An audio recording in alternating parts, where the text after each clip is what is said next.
Bismillahirrahmanirrahim. Assalamualaikum warahmatullahi wabarakatuh. Alhamdulillahi rabbil alamin. Wassalatu wassalamu ala asyrafil anbiya'i wal mursalin wa ala alihi wa ashabihi wa man tabi'ahum bi ihsanin ila yaumiddin. Ikhwani fid din, rahimani wa rahimakumullah. Usini wa iyyakum bittaqwa. وقد فاز المتقون يعني بامتثال أوامر الله بنور العلم والهداية واجتناب النواهي بنور العلم والهداية رجاء الثواب عند الله عز وجل. قال الله تعالى: يا أيها الذين آمنوا اتقوا الله حق تقاته ولا تموتن إلا وأنتم مسلمون. قال عليه الصلاة والسلام: اتق الله حيثما كنت واتبع السيئة الحسنة تمحوها وخالق الناس بخلق حسن. وقال الله: من عمل عملا ليس فيه أمرنا فهو رد. Ikhwah fiddin, rahimani wa rahimakumullah. Marilah kita bersyukur kepada Allah Azza wa Jalla atas nikmat yang diberikan oleh Allah Taala, yakni dengan mengakui bahwasanya setiap nikmat itu adalah pemberian Allah Azza wa Jalla, tanpa dikaitkan dengan ilmu kita, tanpa dikaitkan dengan kesanggupan, kekuatan kita, posisi kita. Akan tetapi nikmat itu adalah memang pemberian Allah Azza wa Jalla yang harus disyukuri. Kemudian bersyukur dengan selalu membasahi lidah, menggerakkan lidah dengan tahmid kepada Allah Taala. Ya, alhamdulillah bi ni'matihi tatimmus shalihat. Kemudian kita berusaha istiqamah, yakni memanfaatkan, menggunakan setiap nikmat itu dalam rangka taat kepada Allah Taala. Itulah kesyukuran. Dan Allah Subhanahu wa taala berfirman: "La in syakartum la azidannakum wa la in kafartum inna 'adzabi lasyadid."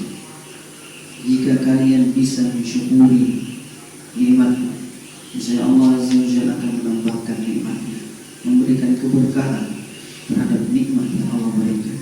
Sebaliknya, kalau kita kufur terhadap nikmat, ketahuilah bahwa azab Allah sangat pedih. Dan banyak contohnya umat-umat yang lalu yang mereka itu diberikan nikmat oleh Allah Azza wa Jalla, akan tetapi tidak bersyukur, justru nikmat tersebut dibalik menjadi azab Allah Azza wa Jalla. Salah satunya adalah kaum yang diberikan harta oleh Allah Azza wa Jalla, akan tetapi dia kufuri harta itu. Dia mengatakan bahwa harta itu atas jerih payah dan usahanya, lupa akan bahwasanya harta itu pemberian Allah Taala. Maka apa terjadi? Korun dan harta yang diterang oleh bumi. Nah, itulah balasan orang-orang yang tidak bersyukur kepada Allah Taala. Baik, ikhwan fiddin, rahimani wa rahimakumullah. Tentunya bab utama kita itu adalah tentang salat. Baik, bab utamanya adalah salat. Akan tetapi sebelum masuk ke sholat, kita harus mempersiapkan syarat syurut as-salat. Karena syurut itu, syarat sholat itu harus dipersiapkan sebelum masuk sholat. Itu namanya syarat. Kalau tidak ada syarat, tidak ada sholat. Nah, itu. Tidak ada syarat, tidak ada sholat. Jadi syarat itu adalah dipersiapkan sebelum masuk sholat. Itu bedanya. Beda antara syarat dengan rukun. Syarat, rukun, wajib, sunnah. Nanti semuanya itu ada dalam bab sholat. Tetapi sebelum kita masuk sholat, ada persyaratan yang harus kita sempurnakan untuk kita masuk sholat. Apa itu? Salah satunya adalah taharah, yakni suci, bukan bersih. Beda pengertian bersih dengan suci. Bersih itu belum tentu suci, tapi suci itu sudah tentu bersih, tidak kotor tentunya. Nah, seperti air kopi itu adalah bersih. tapi belum tentu suci, kan gitu. Nah, baik, tahir itu adalah suci. Hadatsil asghar min hadatsil asghar, dan tahir min hadatsil akbar. Jadi kita sholat itu pastikan terbebas dari dua hadas. Hadas itu adalah dalam bahasa lafaznya hadas kejadian, sebuah kejadian. Jadi ada yang kejadian kecil, hadas mengandung hadas kecil, dan ada yang mengandung hadas besar. Harus bebas dari dua hadas tersebut baru kita boleh sholat. Kalau masih kita mengandung hadas salah satunya, maka tidak ada sholat bagi kita. Nah, itulah syurut. Ada yang pertama adalah tahir min hadatsil asghar. Kita harus suci dari hadas kecil. Dan cara untuk menghilangkan hadas kecil itu adalah kita sudah membahasnya tentang wudu. Wudu. Firman Allah Azza wa Jalla tentang wudu itu adalah di surat Al-Maidah ayat 6 yang sering kita ulang-ulang, yakni ya ayyuhalladzina amanu idza qumtum ila as-salati faghsilu wujuhakum wa aydiyakum ila al-marafiqi wamsahu bi ru'usikum wa arjulakum ila al-ka'bayn. Nah, Allah Subhanahu wa taala berfirman dalam surat Al-Maidah ayat 6 bahwa jika kalian ingin mendirikan sholat, mau sholat, pertama adalah basuhlah mukamu, wamsahu wujuhakum, basuhlah muka kalian. Kemudian wa aydiyakum ilal marafiq, kemudian basuhlah tanganmu sampai siku. Itu firman Allah Azza wa Jalla perintah. Kemudian wamsahu bi ru'usikum, dan usaplah kepala-kepala kalian.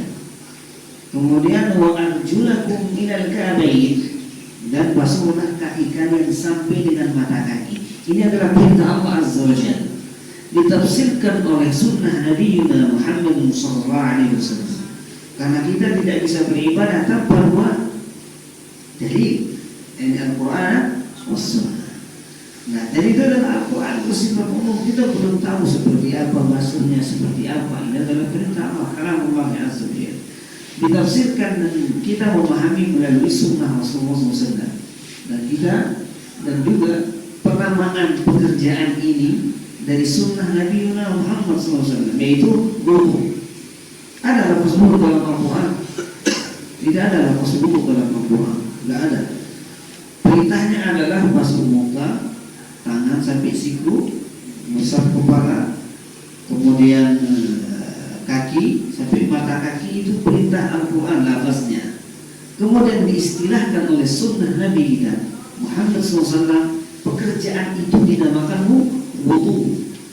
Nah, makanya sebelum kalau kalian mau sholat, wudulah. Ah, gitu. Jadi wudu itu adalah istilah dari sunnah Nabi SAW, hadis, dan tidak ada lafaz wudu dalam Al-Quran.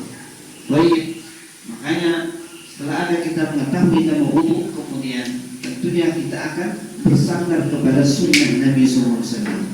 Itulah pentingnya bahwa imtizalu awamirillahi binuril ilmi wal hidayah, menjalankan perintah Allah itu dengan cahaya ilmu. Itu artinya ilmu Al-Quran. Ada enggak perintahnya? Kalau ada, kita laksanakan. Kalau tidak ada, tidak usah. Nah, itu namanya bertakwa dengan ilmu Al-Quran. Ada perintahnya dalam surat Al-Maidah. Kemudian wal hidayah, bertakwa menjalankan perintah Allah dengan ilmu dari Al-Quran, dan wal hidayah, petunjuk dari Rasulullah SAW. Petunjuknya adalah sifat wudu. Allah telah Rasulullah SAW memberikan contoh di dalam hadisnya, kita kenal dengan wudu dan sifat wudu Nabi SAW. Sifat bagaimana wudunya Nabi SAW. Dan alhamdulillah sudah kita diskusikan. Yani wudunya Nabi SAW kita dapatkan dari hadis Umar yang paling masyhur. Yani pertama adalah sifat sholat Nabi, yaitu an-niyah. Pertama niat sesuai dengan hadis innamal a'malu binniyat. Niat di sini adalah menjalankan perintah Allah Azza wa Jalla. Kemudian itu adalah niat berwudu untuk melaksanakan salat. Niat dalam hati, sudah kita bicarakan tentang niat. Kemudian yang kedua adalah basmalah. Di dalam surat Al-Maidah ayat 6 tidak ada bismillah. Akan tapi dari mana kita tahu? Dari sunnah Nabi SAW. Sehingga kita kembali mengingatkan, terus mengingatkan bahwa setiap ibadah kita itu tidak lepas dari Al-Quran, sunnah Rasulullah SAW. Di dalam Al-Quran tidak ada kata-kata niat dengan basmalah. Dari mana kita tahu? Hadis Nabi SAW. Kemudian setelah basmalah mencuci telapak tangan 3 kali. Cuci telapak tangan. Di dalam Al-Quran tidak ada mencuci telapak tangan. Yang ada adalah tangan sampai situ. Wa aydiyakum ilal marafiq. Tetapi di dalam contoh Nabi SAW, sebelum masuk kepada mencuci tangan, beliau mencuci telapak tangan. Kemudian setelah itu baru muka, selanjutnya terus, kemudian sampai dengan kaki. Kemudian di situ ada sunnah Rasulullah SAW yang ada 3 takhlil. Takhlil itu adalah kalau punya jenggot di sela-sela. Kemudian ini namanya takhlil. Kemudian tadrik itu adalah ini. Jangan cuma hanya alirkan air. Tadlik ini namanya tadlik. Kemudian tayamun itu mendahulukan yang kanan. Itu.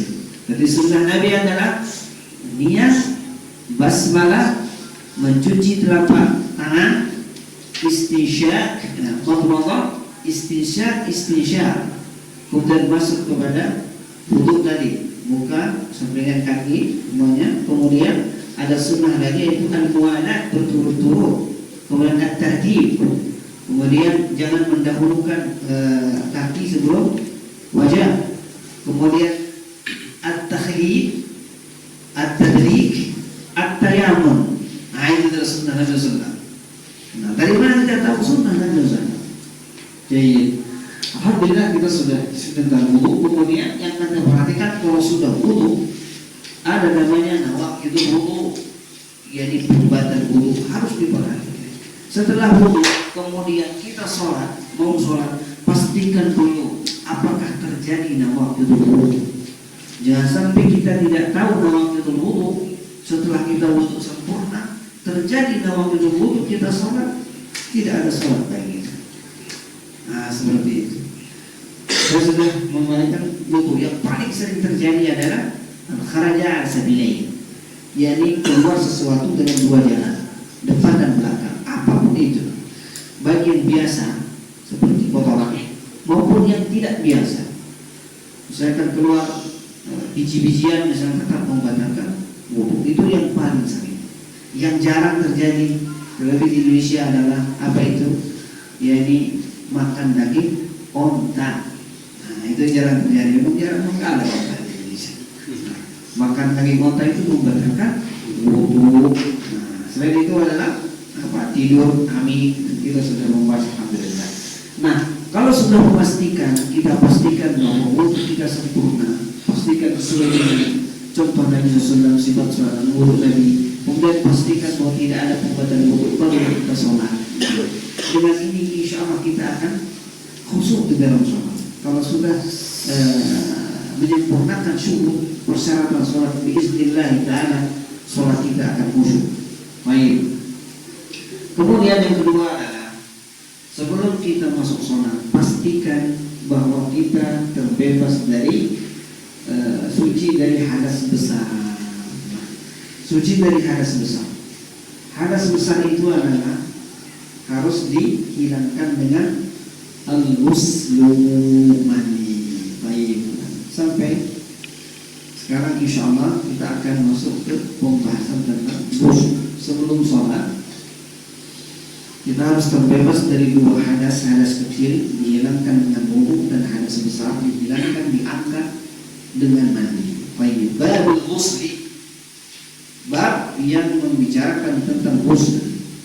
Al-ghuslu di sini adalah bukan mandi biasa, bukan mandi hanya mungkin kepanasan atau mandi enggak, tapi di sini adalah mandi untuk menghilangkan hadas besar. Karena kita mau sholat. Karena ini adalah persyaratan di sahnya sholat. Ta'rifuhu, apa yang dimaksud dengan usul di sini? Ta'rifuhu, pengertiannya. Ta'rif artinya pengertian. Kita mengetahui usul itu apa. Wa isti'mal ma'in tahurin, yakni menggunakan air yang suci. Nah, kembali di sini pembagian air kita juga harus paham. Ini dibagi air yang boleh kita pakai untuk berwudu dan untuk mandi, ada babnya di bab fiqh. Menggunakan air yang suci fi jami'il badan, ke semua badan. Nah, ini harus dipahami.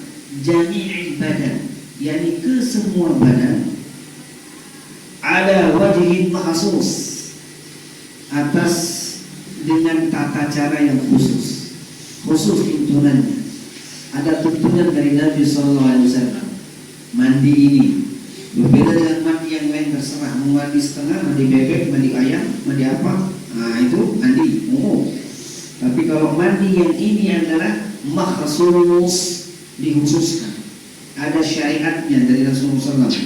Kemudian bisyurutin wa arkan, dan mandi ini ada persyaratannya dan ada rukunnya. Apa perbedaan syarat dan rukun, Bapak? Apa persyaratan, apa perbedaan syarat dan rukun?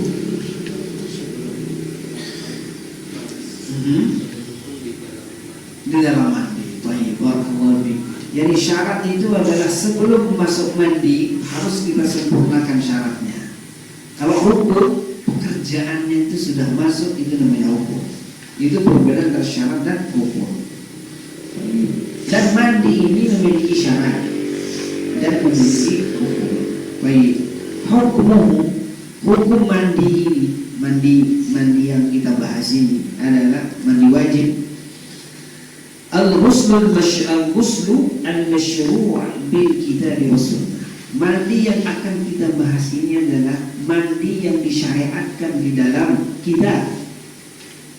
Apa kitab? Al-Quran was sunnah, dan sunnah Nabi SAW. Kalau kita sering mendengarkan Alkitab wa sunnah, maksudnya adalah Al-Quran dan hadis. Alkitab wa sunnah maksudnya Al-Quran dan hadis. Jadi mandi yang akan kita bahas ini adalah mandi yang disyariatkan berdasarkan Al-Quran dan hadis. Fa min al-kitab qawluhu ta'ala, yani dari Al-Quran Allah Subhanahu wa ta'ala berfirman berkaitan dengan mandi ini. Wa in kuntum junuban fathahharu. Silakan buka Al-Maidah lagi ayat 6. Al-Maidah ayat 6. Coba. Berarti dua syarat kita mau sholat itu, dua-duanya perintahnya ada di Al-Maidah ayat 6. Yang pakai HP ngomong.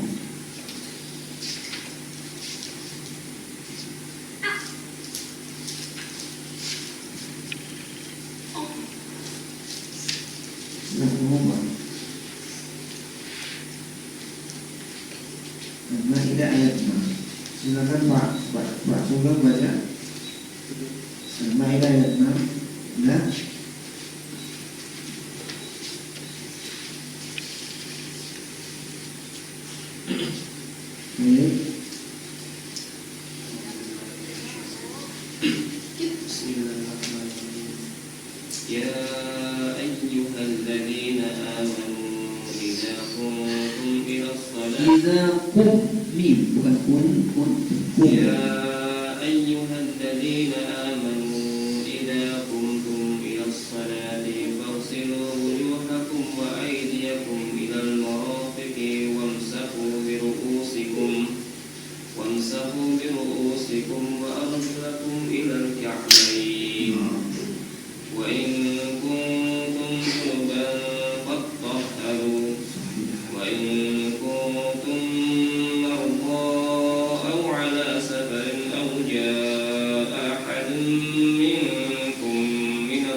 حرج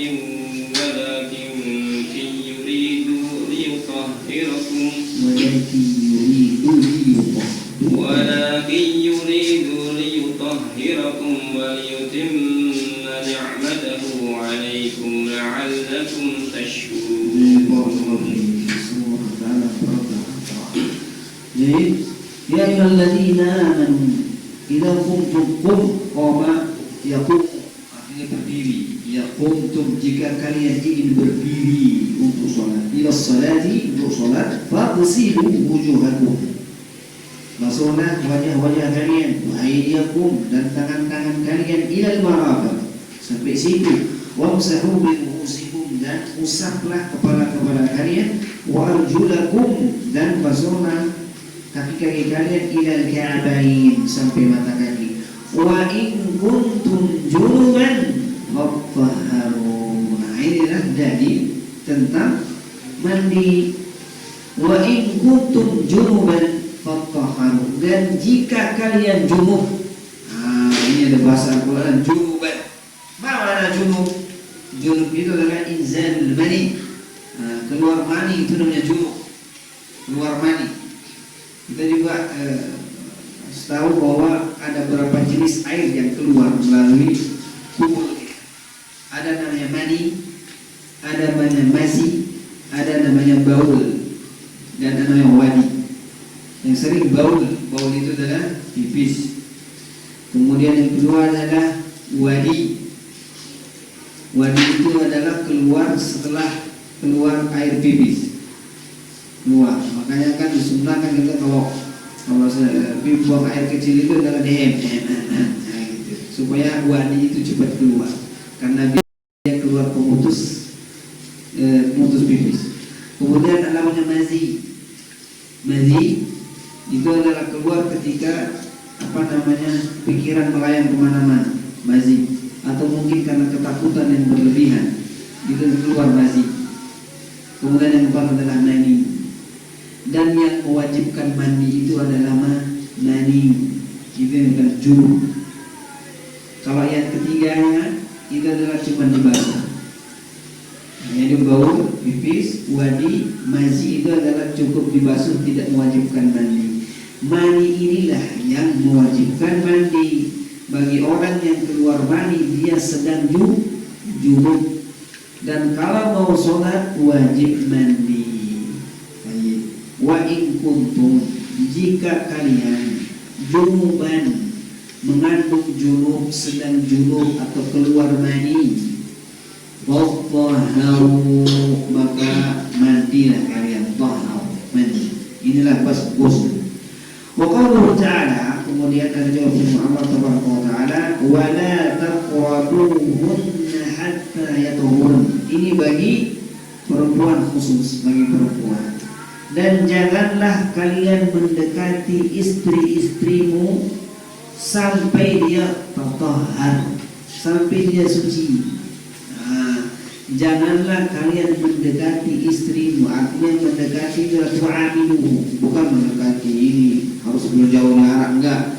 Tapi janganlah kalian mendekati, artinya jima, artinya berhubungan suami istri ketika istri itu haid sampai dia tatahhar, suci, mandi ghusl. Baik. Amma dalalatus sunnah, adapun dalil sunnah ala masyru'iyyatihi, atas disyariatkannya mandi ini adalah falamma rawahu Muslim, sebagaimana diriwayatkan dalam Sahih Muslim, an Aisyah radhiyallahu anha, dari Ummul Mukminin Aisyah radhiyallahu anha, an Nabi sallallahu alaihi wasallam, dari Nabi sallallahu alaihi wasallam qala, bersabda, idza jalasa baina syu'abiha al-arba' wa massa al-khitanu al-khitana faqad wajaba al-ghuslu. Jika duduk seorang laki-laki itu duduk di antara empat kaki perempuan, empat syu'ab. Syu'ab itu artinya di antara empat anggota badan istrinya. Wa masal khitan, kemudian tersentuh khitan. Khitan itu apa? Adalah kata kias daripada maluan. Khitan artinya kan sunatan. Nah jadi bertemunya sunatan dan sunatan, faqad wajibal ghuslu, maka dia wajib mandi. Artinya kan ketika seseorang duduk di antara berhadapan di antara empat itu ada tangan sama kaki. Jika dia duduk di antara empat, itu tangan istrinya dan kaki istrinya, kemudian bertemu khitan wa khitan, dan wajib mandi. Inilah hadis dari Muslim. Artinya zina lima tentunya hubungan suami istri. Wajib, maka dia wajib mandi. Berarti di situ adalah khitan. Nanti bertemu satu sunatan dan sunatan. Nah, itu wajib mandi. Wal ghuslu qad yakunu wajiban wa qad yakunu masnunan kama sanbayyinuhu insyaallah taala. Dan mandi itu adalah terkadang mandi itu wajib, terkadang mandi itu sunnah, dan terkadang mandi itu adalah kebiasaan. Nah gitu. Jadi mujibatul ghusl. Kita masuk ke berikutnya itu apakah yang mewajibkan mandi? Apa yang membuat kita itu wajib mandi? A'ni bi mujibatil ghusli ma yakunu sababan fi wujubi. Ada sebab-sebab yang terjadi sehingga kita diwajibkan mandi. Apa artinya wajib, Pak? Wajib apa artinya? Ta'rif fiqh. Wajib menjalankan dapat pahala, meninggalkan dapat dosa. Nah, itu wajib. Baik. Nah, makanya kalau misalkan terjadi sebab mandi, kemudian tidak mandi, maka mendapatkan dosa. Ini namanya mandi wajib. Tapi kalau mandi sunnah, yakni mandi untuk an-nazafah. Ketika mau membaca hadis, mandi belum sunnah. Ketika mau membaca Al-Quran, mandi belum sunnah. Karena kan sunnah bersih. Kalau mandi biasa kapan ya? Jadi tiba-tiba mungkin kegerahan mandi ya. Terus tidak ada niat, gitu. Itu namanya mandi biasa. Tapi mandi sunnah itu dalam mandi itu dengan niat karena Allah Azza wa Jalla, dengan suatu ibadah. Itu adalah mandi sunnah. Baik. Sekarang al-awwal min mujibatihi kharajal mani. Yang paling pertama sebab mewajibkan kita untuk mandi wajib ini adalah kharaja al-mani, keluar mani. Harus harus paham yang keluar di kubur kita itu mana yang mewajibkan mandi. 4 air yang keluar melalui kubur kita itu yang mewajibkan mandi itu adalah mani. Kalau yang ketiga tidak, cukup dibasuh saja. Baik. Ittafaqal fuqaha ala wujubil ghusli fi halati khurujil mani. Ittifaq para fuqaha seluruh ahli fikih, tidak ada khilaf di sini. Jika mandi itu keluar mewajibkan mandi wajib, bukan mandi sunnah, mandi wajib.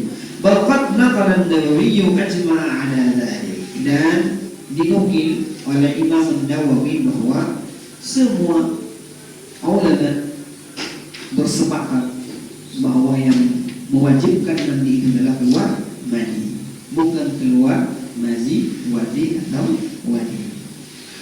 Wala farqa fi dzalika baina ar-rajul wal mar'ah. Dan tidak ada perbedaan antara laki dan perempuan dalam hal keluar mani. Laki-laki keluar mani wajib mandi, perempuan keluar mani wajib mandi. Nah, gitu, tidak ada perbedaan. Baik. Wal aslu fi dzalika hadis Abi Sa'id al-Khudri radhiyallahu anhu. Dan dasarnya adalah hadis dari Abi Sa'id, sahabat jalil Khudri radhiyallahu anhu, semoga Allah meridai beliau. Anna Nabi sallallahu alaihi wasallam, sungguhnya Nabi sallallahu alaihi wasallam bersabda, innamal ma'u minal ma', sesungguhnya air itu dari air. Jadi air itu dari air.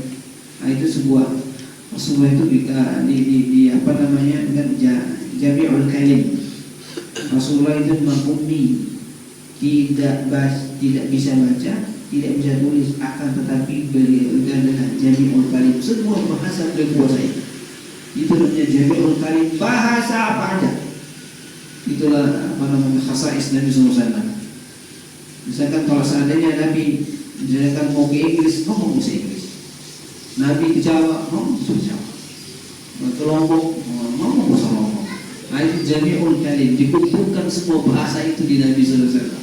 Karena memang Rasulullah SAW belum pernah keluar daerah, juga bahasa Arab saja.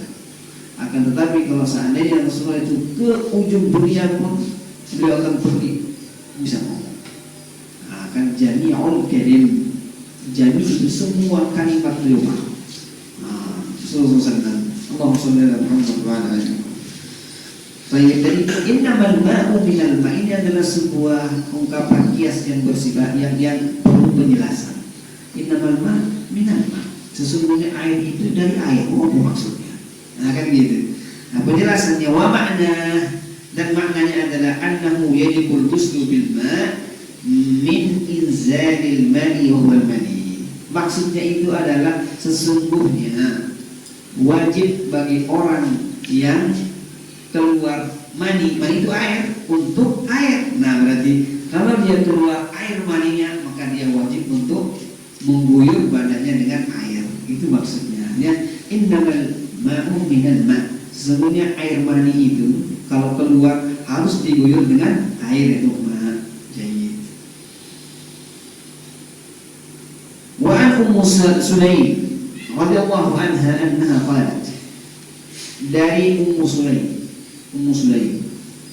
annaha, sungguhnya beliau berkata, ya Rasulullah, wahai Rasulullah SAW, inna Allah la yastahi minal haq, sesungguhnya Allah subhanahu wa ta'ala tidak malu terhadap kebenaran. Bahal ala mar'ah min ghuslin idha ihtalamat. Beliau ini, Ummu Sulaim bertanya kepada Nabi SAW, apakah wanita itu kalau mimpi basah wajib mandi? Nah, ini pertanyaan. Rasulullah SAW bersabda menjawabnya, qala Rasulullah SAW, na'am, iya, iza ra'atil ma', jika perempuan itu melihat air. Maksud air di sini adalah buang hampol, air mani. Nah, jika perempuan bermimpi kemudian melihat air, wajib mandi. Tapi kalau dia tidak melihat air mani, tidak wajib.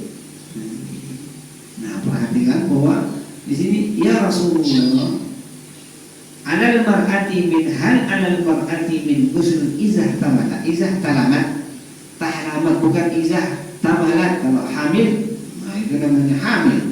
Ini ihtalam, artinya mimpi, di dalam mimpi berhubungan di dalam mimpinya. Apakah wajib mandi ya Rasulullah? Iya, wajib mandi, asalkan dia setelah bangun lihat air mani, baru mandi. Baik.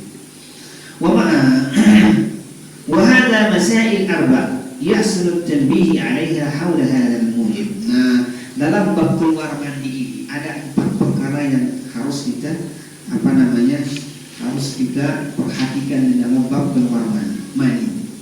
Yang pertama adalah al-mas'alatul ula, hal yashtaratu li khurujil mani li ghusl syahwatan inda khuruji. Pertama adalah yang harus kita perhatikan, apakah keluar mani itu mewajibkan mandi dengan syahwat atau tidak. Misalkan mani itu keluar dengan tanpa syahwat, wajib mandi tidak? Nah, ini permasalahan. Kan keluar mani itu kan ada yang keluar mani tanpa syahwat, tiba-tiba keluar tanpa sebelumnya, tanpa dirangsang dengan syahwat. Ada juga yang keluar dengan syahwat. Hada mahallul khilaf. Di sini adalah khilaf para ulama antara keluar mani itu dengan dasar syahwat atau bukan. Khilaful fuqaha wal Hanafiyah, Imam Hanafi, wal Malikiyah, dan Imam Malik, Imam Malik. Yani kan mazhab Imam Hanafi, mazhab Imam Maliki, mazhab Imam Hanbali wal Hanabilah yashtaratuna li ijabil ghusli khurujuhu bi syahwatin wa hadha huwa rajih. Ketiga mazhab ini bersepakat bahwa wajib mandi kalau keluar mani dengan syahwat. tapi tidak wajib mandi tanpa syahwat. Kata 3 mazhab ini. Baik. Kemudian amma Syafi'iyah, mazhab yang satu yaitu Syafi'i, wa yarawna wujubul ghusli bi khurujil mani mutlaqan. Kalau Imam Syafi'i berpendapat bahwa yang penting keluar mani wajib mandi. Mau pakai syahwat mau enggak, mau berdiri itunya mau enggak, maksudnya. Kalau keluar mani wajib mandi. Ini Syafi'i. Akan tetapi 3 mazhab itu bahwa mensyaratkan wajib mandi itu kalau keluar mani dengan syahwat, dengan terangsang syahwat. Jadi al-mas'alah tsaniyah, idza qabbala ar-rajul mar'ata fa ahsana bi i'tiqal al-mani wa tazulahu fa amsaka bi dhakarihi falam yakhruj min al-hali shay' wa lam ya'lam bi khurujihi ba'da dhalik. Permasalahan yang kedua yang menjadi hilaf adalah ketika seseorang itu mencium istrinya, kemudian ada rasa mau keluar mani, dia tahan dan tidak keluar. Tapi karena syahwat ini pertama, syahwat mau keluar maninya tapi ditahan. Apakah ini wajib mandi? Fasyafi'iyyu, adapun Imam Syafi'i yarawna annahu la ghusla alaihi. Kalau Imam Syafi'i tidak wajib mandi, karena Syafi'i, Imam Syafi'i adalah menitik beratkan kepada keluar mani itu, tidak menitik beratkan kepada apakah bersyahwat atau tidak. Kalau keluar mandi, kalau nggak keluar nggak mandi, sekalipun ada syahwat. Baik. Nah, dasarnya adalah sabda Rasulullah SAW tadi itu innamal ma' minal ma'. Kalau air itu ada, wajib mandi. Kalau tidak ada air mandi, nggak ada mandi. Walaupun mesti dia bersyahwat. Baik. Amal Hanabilah fala yushtaratuna al-khuruj bimujarrad al-ihsasi bil-intiqali fahuwa mujibul lil-ghusl fa idza ahassa bi-intiqali fa habasahu faqad wajib al-ghusl. Kalau Hanabilah, Imam Hanbali, keluar dan tidak, kalau ada syahwat wajib mandi. Katanya gitu. Baik. Wassawab, adapun yang benar adalah fi hadhihi al-mas'alah qaul Syafi'iyyah wa huwa ikhtiyaru Syekhul Islam Ibn Taimiyah wa bihi qala Syekhuna. Nah, jadi yang benar itu adalah, dan menurut Syekhul Islam adalah dia itu yang membenarkan perkataan Imam Syafi'i. Sekalipun dia syahwat mau keluar, dia tahan atau tidak tertahan jadi keluar, tidak melihat air mani, sekalipun dia mencium istri ini dengan syahwat, tidak mewajibkan mandi, karena ukurannya itu adalah keluar, bukan syahwatnya. Itu yang benar. Baik.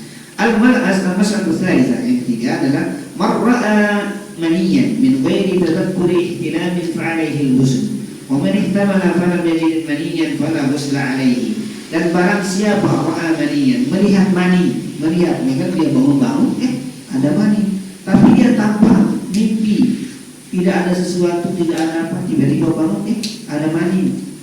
Nah, dan apabila dia hidup maniyan fala ghusla 'alaihi. Nah, kalau dia melihat mani, gitu kan, tapi tidak ada sebabnya, nah tetap wajib mandi. Walau mesti dia itu memang tidak mimpi, tidak ada mimpi, tiba-tiba ada mani keluar, wajib mandi. Nah, berarti tidak didasarkan dari syahwat tersebut. Wa hadza bidalil haitsu Ummu Salamah radhiyallahu anha haitsu salat Rasulullah sallallahu alaihi wasallam mar'ah tara fi manamiha ma yara rajul hal 'alaiha ghusl qala na'am idza hiya ra'at al-ma'. Dalilnya itu adalah hadis yang tadi Ummu Sulaim, yakni ra'at al-ma'. Kalau dia melihat air mani wajib mandi, walau mimpi dan tidak mimpi, walau sebab atau tidak ada sebab. Al-mas'alatul rabi'ah,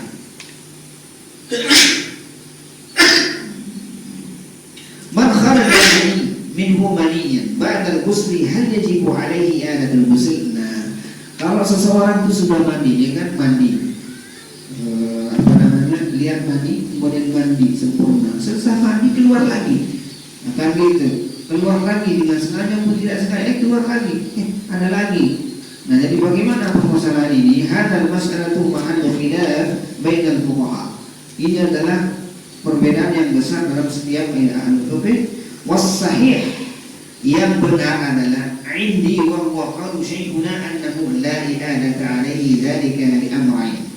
Tidak mengulangi mandi sesuai dengan perkataan Syekhul Islam, yaitu tidak wajib mandi karena dua sebab. Pertama adalah anna sabab huwa maniyyu wahid wa lidza aujaba ghuslan wahidan. Karena sebabnya itu adalah mani sekali, maninya keluar sekali itu mewajibkan mandi sekali. Gitu. Yang kedua adalah wasani an khurujul mani huna li ghairi syahwat. Nah, jadi mani yang keluar setelah dia mandi itu tanpa disebabkan dengan syahwat. Wala ladzah, dan tidak ada kenikmatan untuk keluar mani itu. Fa asbahul kharij liberadin, dan itu kemungkinan keluar maninya setelah mandi karena kedinginan, bisa jadi kedinginan. Wa bihadza 'allala Imam Ahmad rahimahullahu haitsu qala, dan permasalahan ini Imam Ahmad rahimahullahu ta'ala berkomentar, lianna syahwah madiyah wa innama huwa hadas arju ay yujzihi al-wudu warrajih annahu laysa alaihi ghuslun. Kalau Imam Ahmad berkomentar itu keluar karena tanpa syahwat. Toh juga kalau seandainya keluar cukuplah dia ganti dengan wudu, kata beliau. Warrajih annahu laysa alaihi ghuslun. Dan yang rajih, artinya di atas sahih, itu adalah tidak mandi, tidak ada kewajiban bagi dia untuk mandi, jika keluar mandi, kemudian mandi, setelah mandi keluar lagi. Nah, keluar yang kedua ini tidak mewajibkan mandi. Allahu a'lam bissawab. Kita masuk nanti iltifa'u al-khitanain. Sebab yang kedua adalah iltifa'u al-khitanain. Nah, jadi kesimpulannya adalah dari firman Allah Taala, wa in kuntum junuban, jika kalian itu junub itu sebab yang pertama adalah keluar mani. Kalau keluar mani mewajibkan mandi, karena itu adalah termasuk hadatsil akbar untuk kita mau sholat. Wallahu a'lam bishawab. Silakan Pak Adan mendiskusikan. Ya, yang terakhir tadi ketika sudah mandi ternyata selesai mandi itu keluar lagi ya, itu ada jeda waktunya nggak Ustaz? Yang penting sudah selesai mandi. Oh, selesai. Ya, yang penting sudah selesai mandi. Ya, kalau misalkan jeda waktu lama, nah kalau jeda waktu misalkan yang dimaksud dengan jeda lama itu seperti apa? Nah, kalau sehari mau mandi kan bukan jeda namanya. Berarti kan sudah lama kan? Tapi sudah mandi artinya bahwa setiap yang dikatakan mualat di sini, di mandi, di wudu maupun mandi, itu adalah selama basuhan kita itu belum kering, itu namanya mualat. Nah, misalnya kan kalau kita wudu setengah di rumah, ya kan, setengah habis airnya, kemudian kita ke musola, tapi masih basah itu, kemudian sambung lagi, itu namanya mualat, pasti dikatakan mualat. Nah, berturut-turut artinya. Nah, tapi kalau misalnya udah kering, kemudian ke musola kering, ya ada wudu, mulai itu wudu, karena kan wudu itu adalah muwalatun, berturut-turut. Nah, gimana kalau misalkan di rumah dilap misalnya? Nah, mereka habis itu dilap, kan kering ke sini. Nah, jadi termasuk ada. Apakah kita itu lebih cenderung ini masih mualat atau tidak? Nah, itu kembali kepada kita, keyakinan. Nah, termasuk mualat. Nah, termasuk juga mandi ini. Nah, misalkan kalau misalkan untuk mandi selesai berhanduk, kemudian minum kopi, minum teh, keluar lagi. Nah, berarti itu sudah agak jauh, sudah mandi yang pertama itu sudah tidak dihitung lagi. Nah, gitu. Akan tetapi kembali ke tadi perbedaan para ulama yang tadi itu. Keluar yang kedua ini, kalau kita merujuk kepada tiga mazhab, itu tidak mewajibkan mandi yang kedua kalau tidak disertai syahwat. Tapi kalau Imam Syafi'i itu adalah mau syahwat mau tidak keluar wajib mandi. Nah kalau seandainya yang keluar ini adalah, ya kan, kita ikut Imam Syafi'i dan melihatnya apakah itu mualah atau tidak, berdekatan jaraknya atau sudah jauh. Ada lagi Pak, silakan. Ya silakan Pak. Nempel doang itu wajib mandi nggak? Hah? Nempel doang. Nempel doang. Iya. Karena kalau pengertian jima itu kayak timbang masuk sumur itu gimana? Hah? Pengertian jima itu kalau seperti timbang dalam sumur itu pernah dengar? Oh iya, kalau jima itu kan persyaratan dua, ada syahwat. Itu jima. Kalau tidak ada syahwat, tidak ada jima. Itu kan makanya kan timbul tadi kalau nempel-nempel doang kan persyaratan jima itu syahwat. Nah kan gitu. Karena kalau orang sudah nggak ada syahwat tidak wajib jadi apa? Oh enggak. Kayak gitu. Tidak ada. Dia itu kalau maksudnya berdiri itu berarti tanda utama dia syahwat. Terjadi jima kalau dia berdiri. Kalau nggak berdiri, nggak ada jima. Sama seperti nempel kulit yang lain, badan yang lain. Apa bedanya itu dan ini? Nah makanya kan jima itu adalah ada babnya nanti. Sebab yang kedua di sini adalah iltiqa'ul khitanain. Ini pertemuan berikutnya insyaallah. Bertemunya dua sunatan. Yang dimaksud dengan pertemuan dua sunatan itu seperti apa baru wajib mandi. Tapi kalau bayangan kayak misalnya ditanya kalau nempel aja itu tidak. Oh tidak wajib. Iya, tidak ada bedanya antara nempel tangan sama nempel itu kalau hanya sekedar nempel doang. Gitu. Barakallahu. Lebih jelas nanti insyaallah. Jadi menambahkan dari bakar jito. Artinya gini, ini kan tadi ada 4 tingkatan ya, mandi, mazi, baul, sama wajib. Sudah berdiri gitu kan maksudnya, terus sudah mau nempel nih, sudah mau masuk. Tapi ada perlu Ustaz, baru nempel Ustaz. Tapi mungkin mazi ini udah keluar kan Ustaz. Nah, terus ada perlu nih, ada tamu lah, ada sebagainya. Artinya kan kalau yang saya catat hanya mandi yang wajib mandi kan. Ya, sahih. Berarti hanya wudhu doang berarti ya. Wudhu doang terus. Gitu. Sama kayak itu saat tadi. Iya, sahih. Tidak kan la yastahi 'anil haqq. Allah Subhanahu wa taala tidak ada malu di dalam kebenaran. Berarti kan kita juga jangan malu terhadap kebenaran ini benar, syar'i. Kan gitu. Nah, sebagaimana hadis dari Ali radhiyallahu anhu, kan beliau rajulun madza. Ali itu adalah laki-laki yang banyak keluar mazi, cepat keluar mazinya, gitu. Nah akhirnya kan tapi dia pengen bertanya kepada Rasulullah, malu karena istrinya adalah putri Nabi, malu. Mintalah Miqdad radhiyallahu anhu, minta tolong tanya sama Rasulullah gitu. Nah jadi hanya Miqdad minta tidak gitu. Dia Ali bertanya sama saya, enggak, misalkan Miqdad yang bertanya kepada Rasulullah SAW.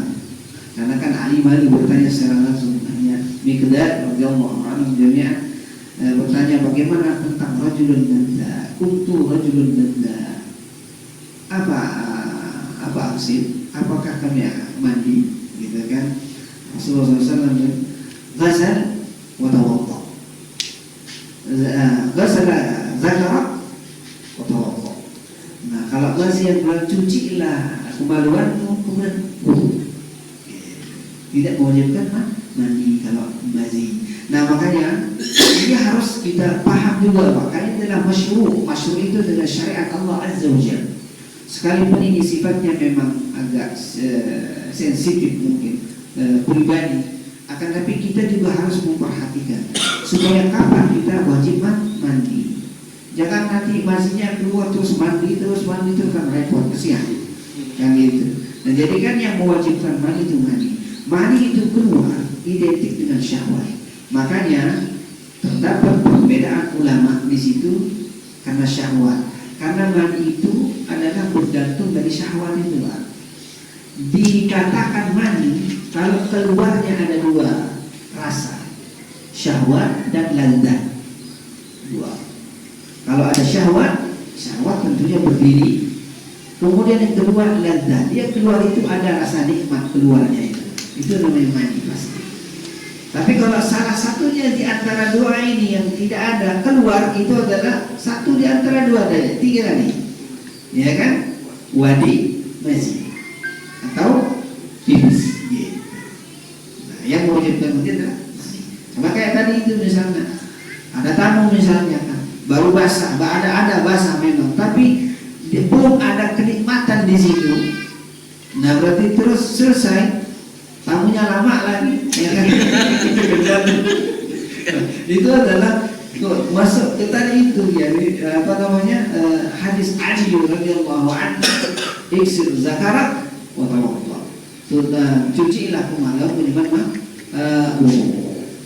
Berarti yang keluar itu adalah mazi. Kalau yang terakhir Ustaz mau kasih lagi. Yang wanita melihat mani wajib mandi. Wanita sih keluar mandi juga Ustaz. Nah itu dia Pak. Nah kita kan nggak ngerasain.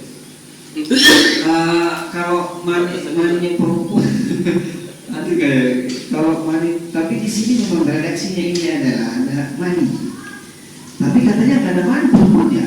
Ya secara syariat juga Ustaz. Secara syariat gitu kan. Nah makanya kan ada beberapa penyebab mandi wajib itu. Pertama adalah mani. Kemudian di sini disebutkan tidak ada perbedaan antara laki dan perempuan kalau keluar mani wajib mandi. Cuma kita secara medis nggak tahu kita apakah ada mani apa enggak. Berlaku yang tadi Ustaz kan, kalau tadi kita menempel baru keluar mazi kan kita wudu doang Ustaz. Bagaimana sih perempuan Ustaz? Perempuan juga gitu. Kan belum. Nah makanya kita nanti masuk ke apa namanya, ini kan mani. Jadi kan pertama ini adalah mani. Kemudian si laki-laki juga belum keluar mani. Kemudian nanti perempuan juga kan apakah dia sudah masuk termasuk maninya apa enggak, kan gitu nanti perempuan yang tahu. Nah sehingga kalau misalkan ragu dalam hal ini, pindah ke sebab yang kedua, yaitu iltika sakinah. Nah batas iltikonya itu bagaimana, ada penjelasannya baru wajib mandi. Berarti di sini bukan karena mani yang menyebabkan dia mandi, tapi karena iltikau khitanain, itu yang mewajibkan dia mandi. Kalau tidak ada mani, misalkan laki-laki belum keluar mani, perempuan juga belum keluar mani, nggak wajib mandi, ya kan? Nah cuma sekarang bagaimana dia ketika mempertemukan dua khitan itu, termasuk jima apa enggak?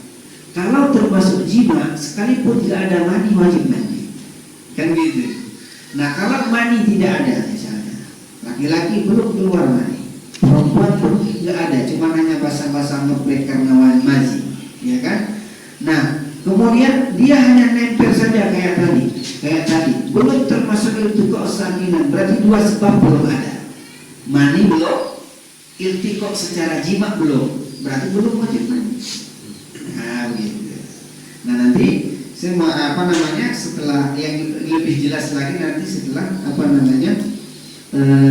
setelah penyebab-penyebabnya ini, sebab-sebabnya selesai.